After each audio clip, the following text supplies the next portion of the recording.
Welcome to Crypto Talk Radio, the podcast for everyday investors like you. Visit us on the web at cryptotalkradio.net. And now, here's your host, Leister. Thank you for that, Bailey, and welcome everybody out there in Crypto Talk Radio, found at cryptotalkradio.net. An absolute insane weekend we had here very recently in the United States as the former president, Donald Trump, now presidential candidate, was the victim of an attempt on his life, an assassination attempt, as a regular type of nutcase climbed a nearby building roughly 150 yards away, as I'm told, took a shot at the president, and it was only thanks to his mannerisms and tilting of his head that he managed to survive such a shooting attempt. And people are asking questions, rightfully so, about who failed. I have my own opinions. I am saying it doesn't matter if Secret Service was in charge of security detail, although they were. It doesn't matter that you had a bunch of inept women as part of the security detail. It doesn't matter about local law enforcement having certain parts of the perimeter security. Everybody's to blame, because no matter what, the goal should be to protect the guy. And I feel everybody failed, including, by the way, Joe Biden, who, by the way, recently, on the wake of this, authorized Secret Service protection for Robert F. Kennedy Jr. After denying him protection multiple times, it forced his hand. Joe Biden had no choice. He had to do something. Otherwise, he'd look like a mutton case. So I guess there's some silver lining to what happened. Donald Trump then was nominated as the presidential candidate. Everybody expected it was going to be going to go that way, and then claimed J.D. Vance as his running mate. J.D. Vance, of course, at some point is going to need to debate against Kamala Harris, as Kamala Harris is the vice president for Joe Biden. I'm going to call this right now. Kamala Harris has no chance in hell against J.D. Vance on the debate stage. Remember, this is a woman who got absolutely smashed by Joe Biden, okay, when she was campaigning to be president.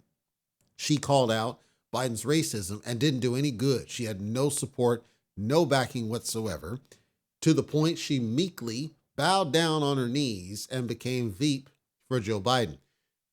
J.D. Vance, as a person, I think the irony of him is he was a never Trumper. He was a guy that was completely against Donald Trump, but his reasoning was jacked up. I almost swore there. His reasoning was jacked up, which is why he switched. He switched because he realized he didn't have any logical reason to dislike the man.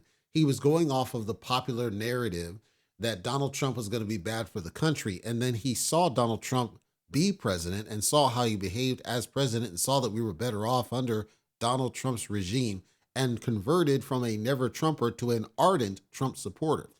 That said, I don't fully support everything J.D. Vance supports himself, and I don't even think Trump does.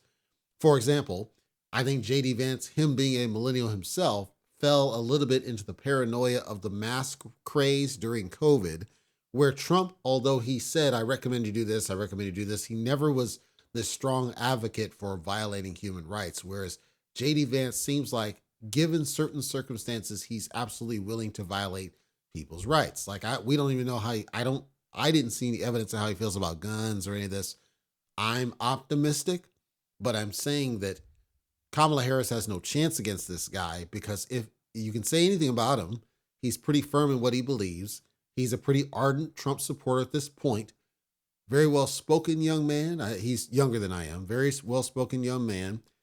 But I don't think that he is going to entice millennial voters simply by his presence. I think if I were advising Donald, I would have told him, Vivek Ramaswamy, if you want to get the millennial and younger votes, Vivek Ramaswamy is your guy, because he's the one that says the right things. He didn't go that route. It is what it is. Marco Rubio wasn't going to move the needle. The other guy wasn't going to move the needle. So that left it to me. I would have picked either Tim Scott if you want. See, Tim Scott would have gotten a little bit of the millennial and the youth vote, but he would have gotten a lot of certain sectors that never would vote for Trump, simply by way of the fact that he could sell. He's a salesman. But I thought Vivek Ramaswamy would have been a very good candidate for vice president. Kamala would have had no chance against Vivek. Vivek was too well spoken, Vivek's too well prepared, and Vivek has all his facts lined up in a row, and Kamala would have got absolutely handled. We'll have to wait and see how that debate goes. But I think Kamala's not going to stand a chance. I think JD Vance is going to take her to class and just dominate her, just like Trump dominated Joe Biden. I think Kamala's going to be left stuttering, answerless, especially if the debate forum asks the right questions about Biden's state of mind, about Biden's failures on the debate stage, about the assassination attempt on Donald Trump, about the economy as a whole, about the border, about what Kamala has been doing, because it doesn't seem like she's been doing a damn thing. I suspect if it's a fair and equitable debate stage, just like we have with Joe Biden, because arguably the Joe Biden and Donald Trump debate forum was reasonably fair. They didn't attack either candidate. They allowed him to speak. Biden was allowed to fall on his sword because he couldn't prep. He couldn't have the IFB. He couldn't have anybody give him notes. He couldn't have a teleprompter, and he showed he is not capable of, and I knew this, and many who were paying attention knew that Joe Biden had no chance against Donald Trump on that platform. So now JD Vance has the opportunity to go up there and do the same thing against Kamala Harris. And I'm saying Kamala is so unpopular, he doesn't even have to work that hard to just school her, but it would send a message. It would send a message that these two are serious about getting in office come November.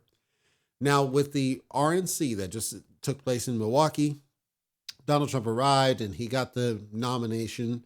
He's going to be the guy for the Republicans. Everybody expected this to happen. The stage is set. Biden refuses to step down. There are people conspiring to get him out of there.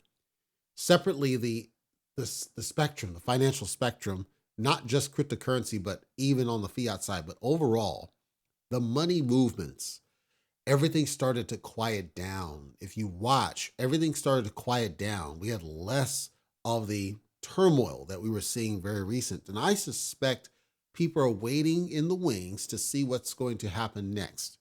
The next step, as I understand it, is we've got to get the two Veeps in a debate room, get them talking. We need to hear more from JD Vance about his plan and what he intends to do as vice president, how he plans to make a difference. As well, we should understand how he differs from Donald Trump. Because one strategy that might play out, especially with the assassination attempt, is using JD Vance as somewhat of a talk piece for some of these points, as opposed to having Donald Trump do it and have people attack him in the mainstream media. Time's going to tell. I'm not sold, by the way, on the whole conspiracy theory. I will say what I saw, because it was obvious.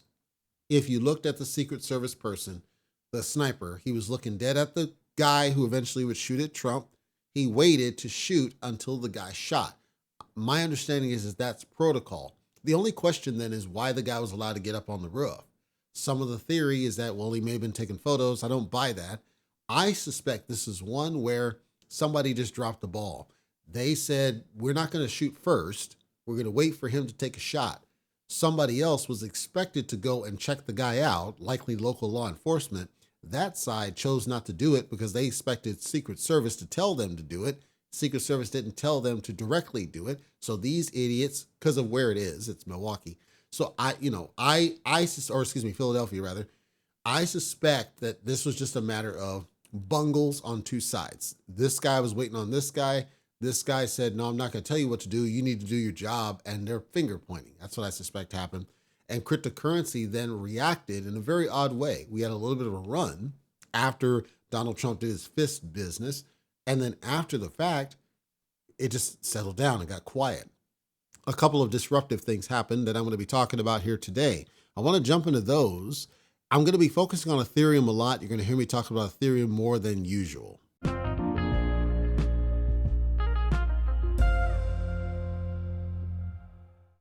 Coindesk.com, and we're going to zoom out to the month chart. And again, I am going to focus on Ethereum because I noticed something and I figured I'd throw out a theory. And it's only a theory. I have no evidence or definitive around what it is I observe. I'm simply sharing it because it may be something that affects you directly. There's other news bits as well that you might be involved in that may speak to something that you are monitoring or that you have in your bag. But Ethereum, a low of 33.5, a high of just shy of 3,500, currently hovering around the 3,400 mark with a strong downward trend. We had a significant dip that happened earlier in the month. So we're in about the second week of July. It was on the recovery path, but then started trending back downward. There's a general bearish sentiment.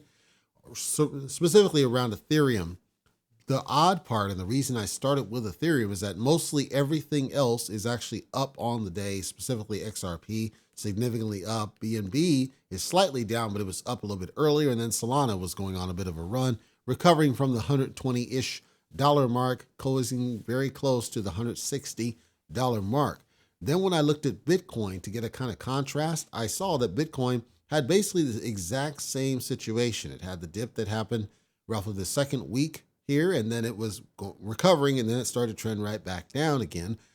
We still see some outflow activity on the Bitcoin side primarily, as well as the Bitcoin Cash side. But in the situation where that started, we didn't see Ethereum crap out the way that we're now seeing it. The fact that the two of them are lockstep seems to tell me, at least, that now this is not being contributed to by the dumps of Bitcoin, but rather sentiment. Sentiment overall heading in a downward direction, at least in the short term. My messaging to you, though, has consistently said, I believe that if you are strong on these different projects, you should treat these as discount opportunities, no different than if you're going to a store for something that you actually wanted, where it's actually a discount on something that you plan to purchase anyway. Treat these as discount opportunities and a chance to get more of it prior to a price run, because it is going to recover and go on a price run, especially because of the expectation that the Ethereum ETF it's impending that it's going to be passed here soon.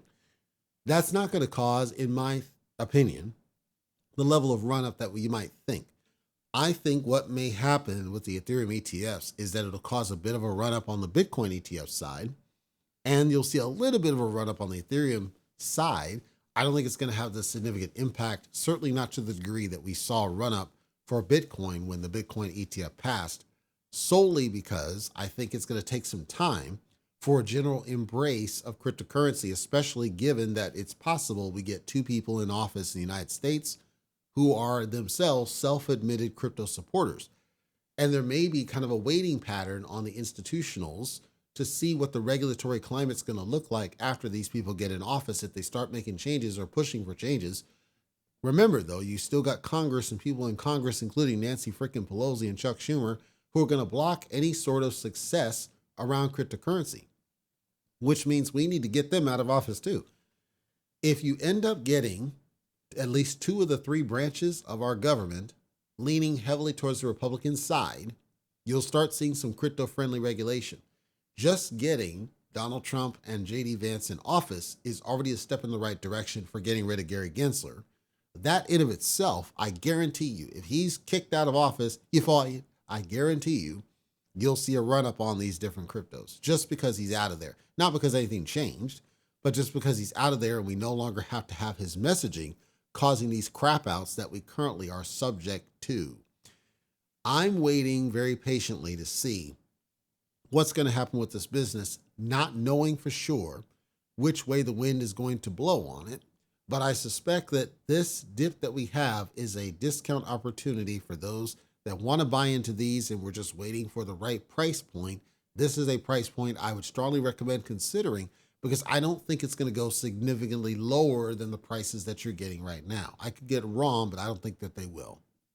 There may be one or two people that regard themselves as YouTube influencers, quote unquote, that listen to the show CryptoTalk.fm. And if you do, I don't know if you're aware, because a lot of people don't read terms and conditions. Leister does, but a lot of people don't. The one thing about YouTube, and I adamantly do not do YouTube, our shows link up to YouTube by way of the feed for the podcast, but it's a synchronized feed, which means that the original content is ultimately still in my place that I own, and then YouTube is aware of it and it makes it exposed. And there's all sorts of other things that happen as around this, right? Well, you may not know that any content that you provide to YouTube, albeit directly or indirectly, inside the terms, they bury it down to say the content, the actual content itself, although you retain ownership of it, they retain the right to use technologies to scrape and do things like auto subtitles and closed captions, right? And that's to benefit those who are hard of hearing, so that they can at least understand what's being said, and it's simply in readable form. And you could have reader technologies that could key into this. So it's a benefit for those that are not able to hear, they're hard of hearing, or they're straight deaf, to support accessibility for those listeners. We actually have a whole page on our site, buried somewhere on one of our sites, that describes how we use closed captioning technologies, and we use all of these to make sure every single of our episodes, every single upload that we do to YouTube, everything is in some way accessible outside of needing it to be audio. Because as a podcast, the whole point is that you're audio. I wanted to explain that before I talk about what just came out of an investigation for Google as a byproduct of why we can't stand them. So again, we do a lot to make sure that you can enjoy our coverage irrespective of whether or not you can hear us. We hear you, right? That's our saying. So we do leverage closed captioning technologies. When we moved our provider, our backing provider, to a new platform, it gave us more of this technology. We now have transcripts for our episodes. So our episode transcripts are always available. They're not directly linked to the episode itself, but they're available for those that want that. So in written form, it's automatically created, then it's made available, and then we're notified when it's accessible and available. When we submit the links, then the link that we give you is the link to our site. The link to the transcript is stored at a different place simply because nobody's requested it. If we get a request, we make it available to you. But outside of that, we also make all of our, like our player and everything else.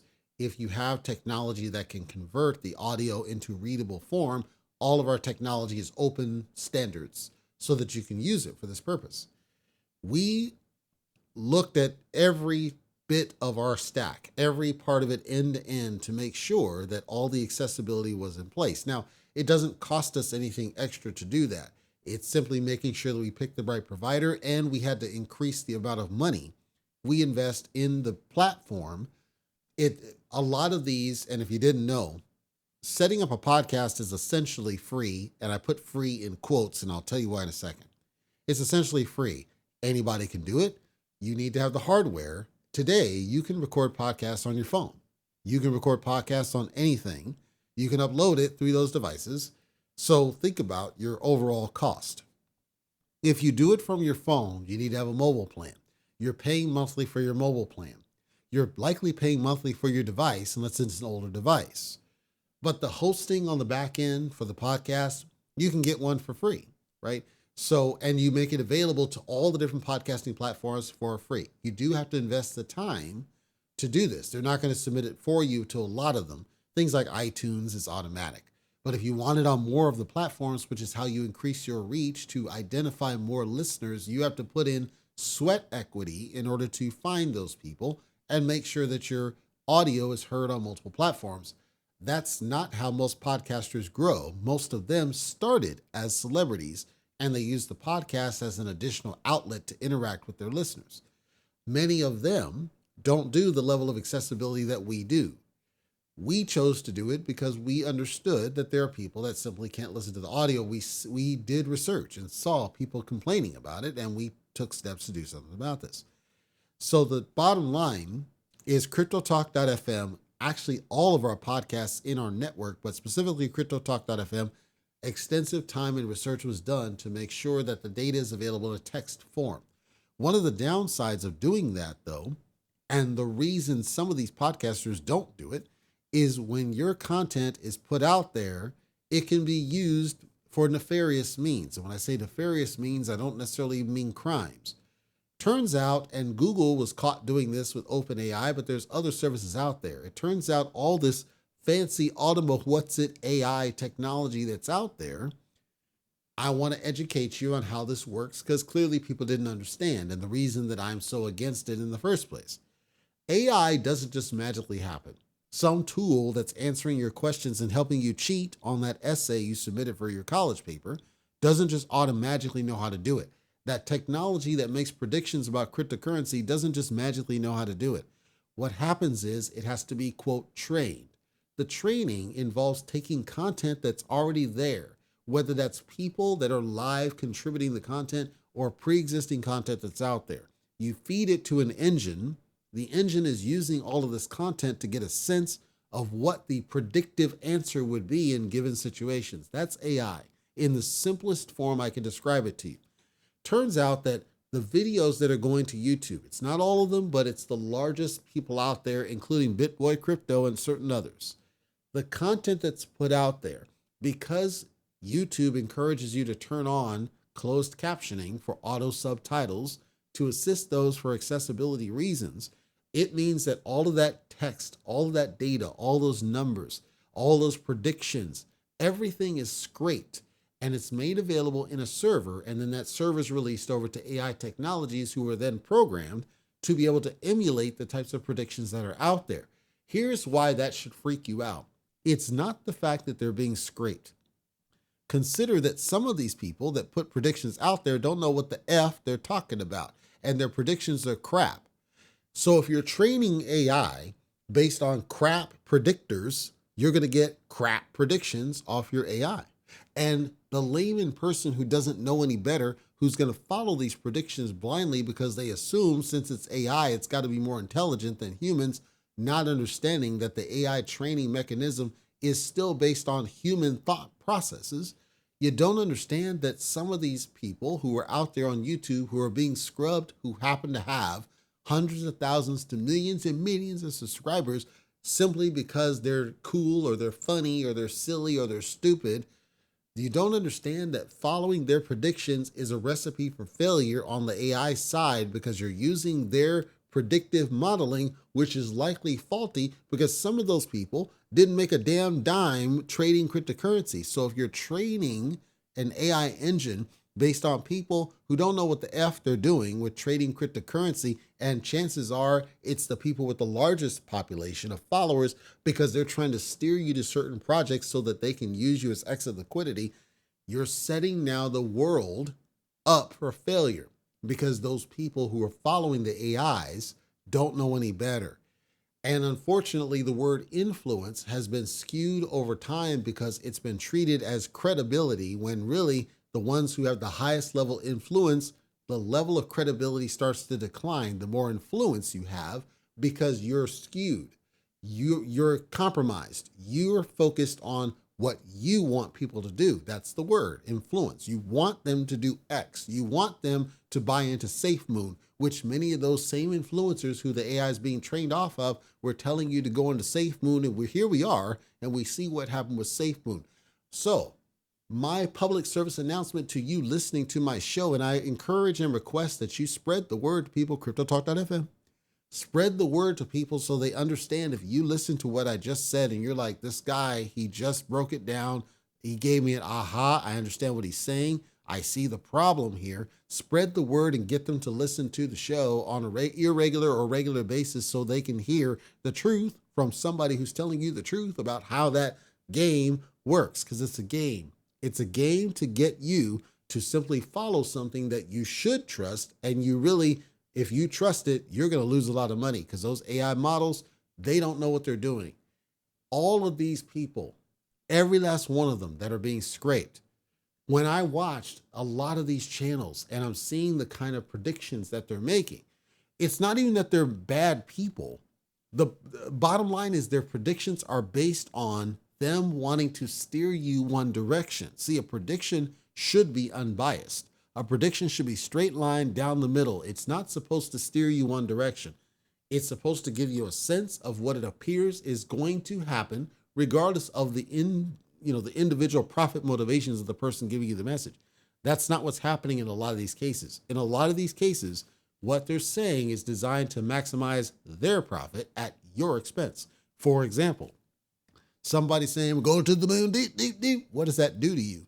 It encourages you to FOMO into this, buy a whole bunch of in there, and then maybe that influencer takes a little bit of money, causes a little bit of that run up to tease out the idea that maybe this thing's going up there, and then uses you as extra liquidity, dumping out, taking your money and running, because that's what happened to Kuma Inu. So please be careful.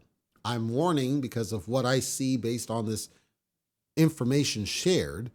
If they're truly scrubbing off these people's channels, they're doing everything they can to steer you in the wrong direction. And I don't want to see you get your tokens took because of AI that you were presented is supposed to be this trustworthy something, and it's not really a trustworthy something. I'm concerned. I'm really actually even concerned for what's going to happen to Bitcoin as a part of this. Speaking of Bitcoin, Bitcoin had over $200 million liquidated earlier today. Bitcoin went up and then did it down. That's why there's a negative, because again, it looked like it was trying to recover and then went back down again. I can't say for sure that this is not a symptom of the increasing use of some of these channels making predictions that seem to heavily lean towards Bitcoin, where they're telling people to do one thing, but they're dumping out on them. I can't say that is happening.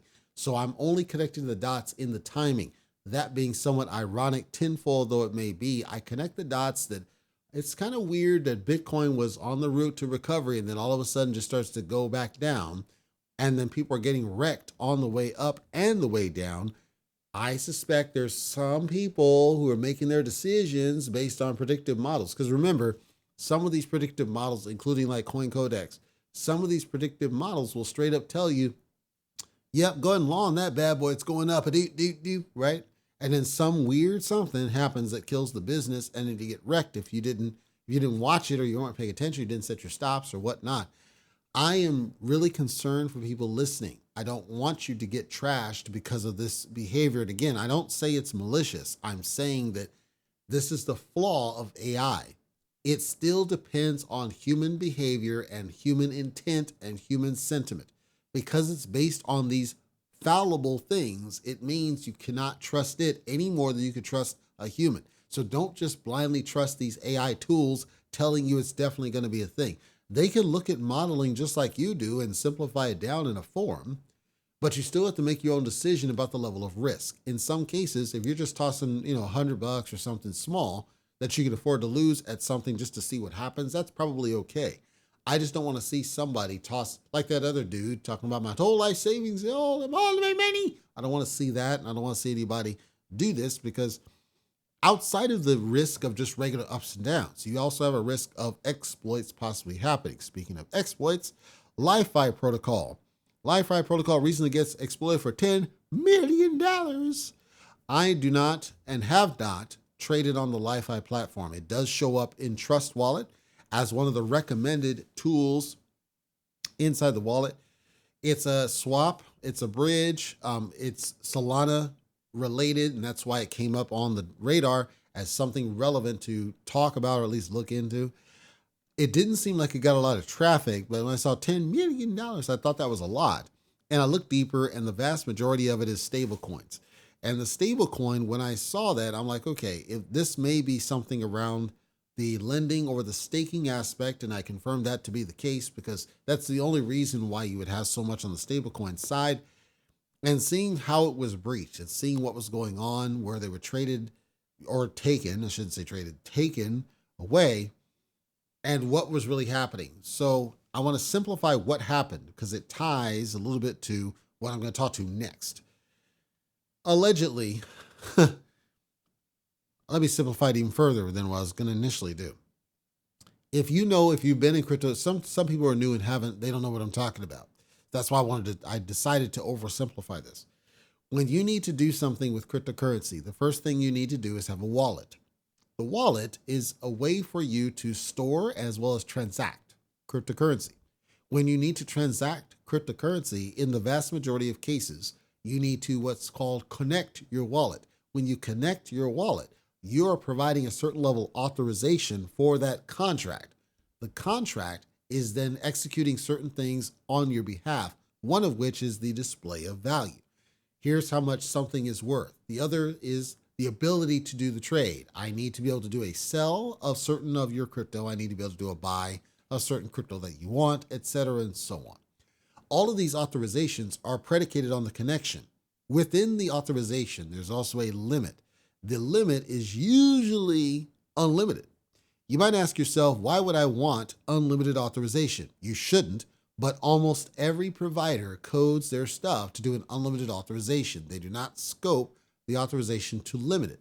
Everrise, which is one of the ecosystems out there, created a revoking tool where you can go in and you can revoke these authorizations one by one so that you don't have a risk of breach. Now, the authorization of the amount in of itself does not create the risk.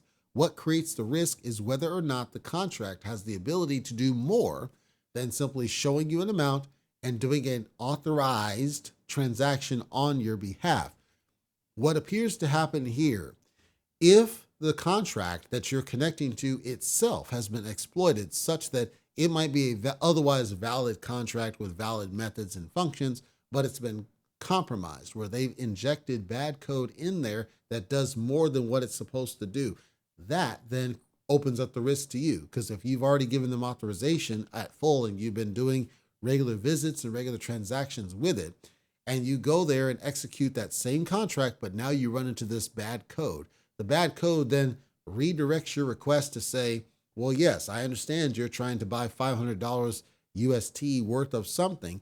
Let me just go ahead and add a couple zeros on the do, or change the destination of something, right, to affect the transaction itself. That's what appears to have happened with LI.FI, is that the contract itself got compromised in some way, and as a result, being connected allowed them to drain all of this money out of this situation. So the reason this was easy to do has to do, and this one I don't want to overcomplicate, but there's a way that you can add what's referred to as a proxy contract. The proxy contract is where the actual contract that you're interacting with is not the contract where all the executing and running functions happen to exist. It exists in a different one that's related to this other one. In almost every situation I've seen a proxy contract, the proxy contract is what gets breached. That's what happened here, which is why I discourage them doing proxy contracts, and yet they seem to keep popping up for reasons I cannot explain. So if you're in the LI.FI ecosystem, I would encourage you to avoid being there. Consider going to everrise.com and going to their ecosystem and doing the ever revoke to revoke any sort of authorizations that you see are no longer warranted or just completely scary like the unlimited ones. Now I want to close with a request in response to said request around one of these projects that I received. And I'm going to talk about the project very briefly. I don't want to spend a lot of time on it. I'll talk about what I saw and share my basic thoughts about it. And I'm stressing, I'm not trying to piss on somebody's project, but I saw some pros and cons. I didn't know anything about it before now, but apparently it's been out for more than a year. That's Verasity with an S, verasity.io, again with an S. And I was asked just to kind of, what do I think, high level, just generic question of what do I think about it? Here's my high level thoughts. What they're doing, what they're describing doing looks intriguing, but at the same time, their approach and their implementation looks risky to me. So the bottom line of what they're trying to do, there's a lot of different tools, right? There's a wallet that they're talking about that exists. Veraviews is a video type of platform for publishers. There's an ad-based deal for what they call proof of view. So to alleviate fraud in ad views. So fraud in ad views is you have some sort of a publisher, say I'm a publisher, right? And I have videos I put out there and I'm cheating the ad system to increase the revenue.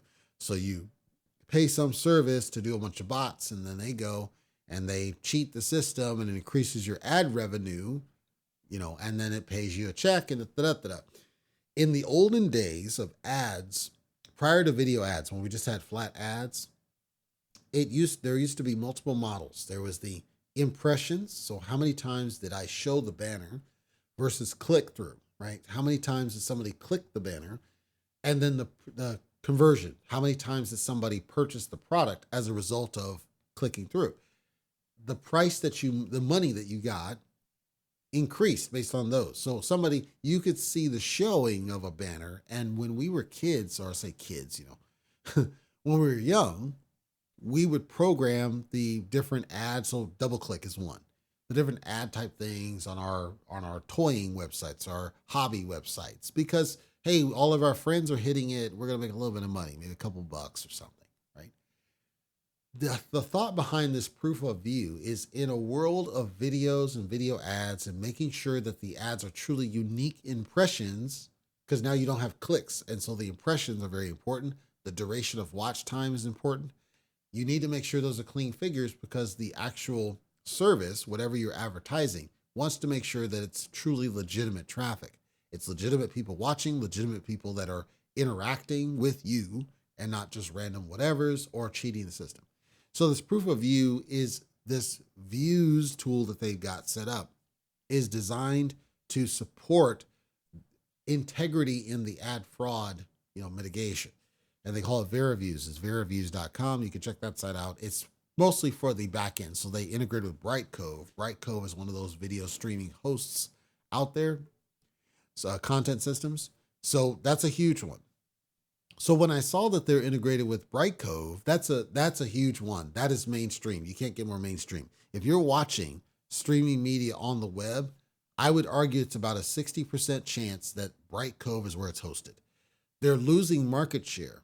There are other tools that are out there that are gaining market share, taking away from Brightcove. That started when we moved to HTML5 video. Prior to this, we used to have, in the olden days, QuickTime Move as a video, and it supported streaming. We had Flash, and it supported streaming. When HTML5 streaming became a thing and it became easier to deploy videos to the web, all of these different tools like a Brightcove that were already there and had a larger market share than the rest of them started to lose it because more competition showed up because it was cheaper to deploy the technology to support this. I told you all that so that you understand that Brightcove is not new. Brightcove is mainstream. Brightcove is as big as it gets, but their market share is dwindling. Something like this creates a game changer for Brightcove potentially because the services behind it, so your Geicos of the world or whoever's advertising the business trying to sell you something, they see that the integrity of the ad run is increased when you use Brightcove as the backing streaming source, which in theory might increase their market share again and make them a stronger competitor.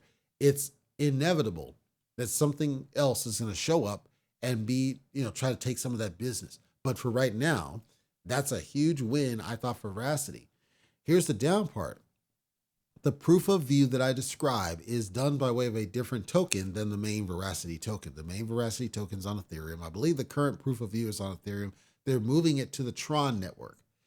And the way I understand it, they're trying to create some sort of a synergy, not quite synergy between the two, such that the proof of view side of it is really just for that I described, the ads and the ad fraud and the network and the blockchain and everything underneath the hood here, as well as the Verasity token kind of being off the side. And it's really going to be a deflationary asset that is used mostly for the wealth side of things. I'm not down on that approach. My concern goes back to what I just talked about before with the breach on LI.FI, is that the more complex you start making these things where you have two or more different things in play, I believe it increases your risk of a breach. And I think that's really what happened with Terra Luna Classic. I believe that's what happened with Elephant Money and Trunk and all that other stuff, where you start adding too much sprawl in the mix and it creates more attack vectors that create a risk on the project. So from a technology stack perspective, I'm impressed with what I see. From a communication perspective, I'm impressed with what I see. Do I think it has long-term potential? Absolutely. Do I think it's a solid project? Absolutely. I think they communicate very well.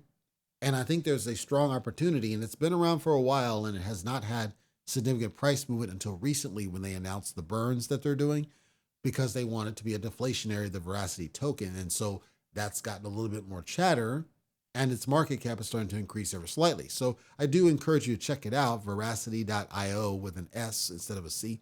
I do encourage you to check it out, but I am going to give you the warning and caveat that I believe the whole proof of view, while it's an intriguing concept and I like the technological concept of it as a technologist myself, I'm concerned with the sprawl. I'm concerned with adding all these multiple layers of elements to an already convoluted something. I would also caution Odyssey, which is the video platform for, non-censorship and privacy and etc. It was backed by a token, right? That the Libra token or library, whatever it was, that token ultimately got blacklisted everywhere. And so it essentially nullified the platform, because in order to post a video to it, you had to have those tokens. Well, if you can't buy the tokens, you can't post the videos. So it basically killed its own business by making that decision to hard tie it to a token asset, where ultimately it got attacked by the different exchanges. I think here they're trying to mitigate that risk by ensuring that the proof of view token is not subject to the exchanges specifically, and it's always accessible through some means. So perhaps they've solved that quandary. From their white papers and their descriptions of things, it seems like a lot of thought was put into it. So I'm not criticizing that. I'm concerned about the sprawl, and I'm concerned about the potential risk of breach. Verasity.io, I do recommend that you check it out if you're interested in anything I just described. And then the last note real quick. Again, I'm not following cryptocurrency closely. I follow it just enough to be aware of certain things because it feels like there's a lull. It feels like we're at a quiet point, which is good. Anytime there's a quiet point, it's usually preceding something exciting. The next excitement, I suspect, and this is theoretical, I suspect is going to really target Ethereum. More so off the Ethereum ETFs, but also just the tertiary tokens around it. We know that there's a lot of tokens floating around on the Ethereum chain, meme tokens, vol coins, etc., floating around where money is going to go to them at some point, and we have to see what that means for Ethereum, the main Ethereum token, and whether or not it goes on a run. Ethereum is the only one so far that seems to not be able to get anywhere close back to its all-time high, and it's long overdue. I still have my eye on it. I still have my eye on all cryptocurrencies. I just don't follow it as close as I usually do because right now it's in a lull. I'll tell you this much though. I am definitely planning if Bitcoin goes down. I actually have I have an order out in something. Where is that? I have an order in something. Oh, it's Kraken. I have an order out in Kraken. You know, if Bitcoin goes down to $50,000 suddenly for some weird reason, I'm buying some Bitcoin at that point because I don't think it would go much lower than that. I was right about the 55. It rebounded off that very nicely, has not gone anywhere close. I just set the order out there because it didn't hurt anything. We could still have some sort of weird disruptive event that just kills the business on Bitcoin that we haven't even foreseen yet. So that's my advice is maybe you're like me waiting for the real discounts, right? Nothing stops you from putting out an order that's the target price. What is your target price? You got to be realistic though. You know, you're not going to see $15,000 again, I don't think. But be realistic. But 50,000, sure. 45, maybe. I doubt it, but maybe. And you do need to do this on a central exchange, right? Kraken would be the only one I would recommend if you're in the United States at this point.